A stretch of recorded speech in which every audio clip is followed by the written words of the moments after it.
Hello YouTube, this is Veteran Mountain Man coming to you today, and I'm going to be discussing something that is very simple yet very important, and that is that the United States is just now coming back to normalcy when it comes to certain aspects of the economy.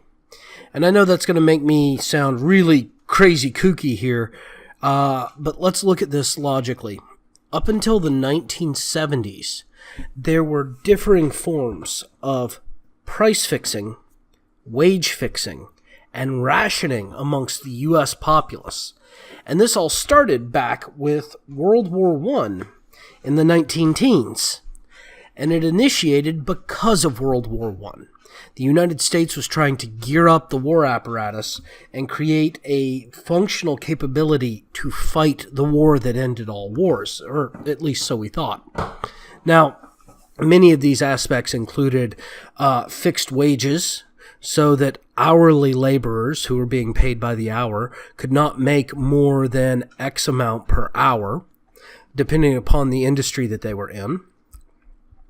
The fixing of goods, particularly certain types of luxury goods and basic food necessities and staples. The fixing of the cost of fuel, particularly gasoline and kerosene, which were used to operate military vehicles of the time. Now we use diesel, but even that costs. Now, also the industrial production process, which produces firearms, ammunitions, large-scale artillery pieces, large-scale munitions, bombs, these kind of things, grenades. They all had to be produced, and therefore, in order to keep some sense of normalcy, rationing, price fixing, and even wage fixing was implemented so that the government could ramp up its military-industrial might. Now, that continued on and broke in the 1920s, which is why we saw this huge boom in the 1920s, the Roaring '20s. Even though we were in the middle of the Great Prohibition of alcohol, we had this huge boom in the economy. Some of it had to do with stock investing, because a lot of people had a lot more money now. They had been living on so little for so long, and the wage fixing had finally eased.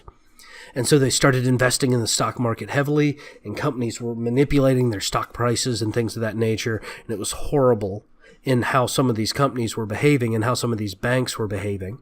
However, the reason for the initial boom was because of the relaxation of wage management techniques.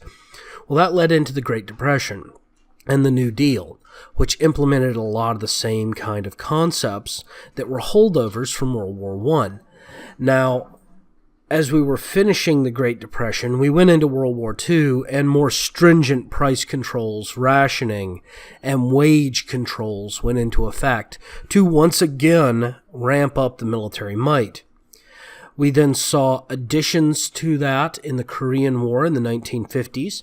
And in the 1950s, we saw a phenomenon that occurred, which was a shift from private paid health care, either through organizations like the Rotary Club, the Lions Club, the Elks, things of that nature. And we saw a movement into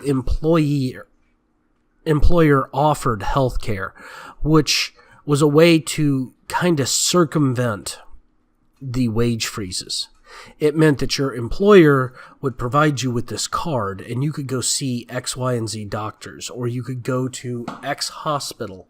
And when you went there, they would see you, and they would take care of your medical needs, and then you wouldn't have to worry about it because it was already paid for, because your employer had provided it. And this was great because the employer could write off these policies simply because they were employee expenses. They were business expenses. The employee could write off these things because it wasn't wages, so you didn't have to be taxed on it. And the government was realistically hosed at this point, but they were the ones who had created the situation that the capitalists then found a way through.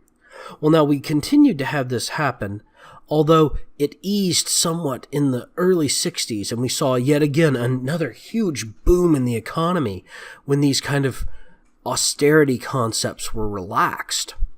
and we saw the big boom of the 1960s. Well, during that time, prices fell heavily because there was plenty to go around, and everybody had money and had more money than they needed, so they weren't really buying up all the available resources anymore. And so we created the Farm Subsidies Act, which created food stamps and also put price fixing on food goods. Now, these policies are still in effect today, which is part of the reason why unpasteurized milk still costs $8 for a gallon, which for those people who are like me and who like to be prepared and fairly self-reliant means that it's difficult for us to make our own homemade cheese, because not only do we have to buy the unpasteurized, unprocessed milk, but we have to then add the cultures, do all the processing, and maintain it ourselves, making it far more expensive and a barrier to entry, which instead pushes people to the grocery store. So this whole concept of collective economic management has kind of caused a lot of problems here in America. Now, these things really didn't relax until after the Vietnam War, when they kind of just disappeared altogether. They were kind of slowly and surely removed under the Carter administration because they expired, and President Carter wasn't able to get them reinstated because there was no real reason. So one of the reasons early in the 70s we had gas rationing was because we were rationing it to pay for the fuel for the air cavalry that was operating in the Vietnam theater. And we had started doing that in the end of the 60s when the whole Vietnam situation kicked off. So basically, the U.S. economy has only really been unleashed, for the most part, since the 1980s. And you'll notice the first thing that happened in the 1980s was there's this huge boom yet again. And this time, there was tons of money flying around, and interest rates were going through the roof because everybody was willing to lend. Everybody was wanting to borrow money, and so banks were charging arms and legs about the interest. And so the federal government had to drop interest rates to reduce that inflation. Well, this is all, once again, because of centralized government. So for those of you who believe that you've been living in a capitalist country, I hate to break it to you, but since the 19-teens, we've been living in a centrally managed economy, and that isn't capitalism. It's a derivation. Basically, it's kind of petty bourgeoisie socialism. And I would like to see a lot of this pulled back. I think if we removed the Farm Subsidies Act and we allowed farmers to compete free market, we would have higher quality produce, cheaper raw goods. People wouldn't need food stamps to be able to afford their food because we wouldn't be artificially propping up the costs of food. Well, that's about it. I'm going to include some of the information from this about the Farm Subsidies Act and even about the price fixing down below. I'm going to have a link to encyclopedia.com about the price fixing and wage regulations, and I will have a copy of the newest Farm Subsidies Act along with the 1960s Farm Subsidies Act from the National Archives. Also, I will have a link down below to to minds.com/veteran mountain man. Thank you all again. Please, if you like what I'm doing, like and subscribe down below. If you don't, leave a comment and talk to me about it, because downvotes don't get you anything. Comments will get you a discussion and maybe a change of my opinion. Thank you all again, and have a good day.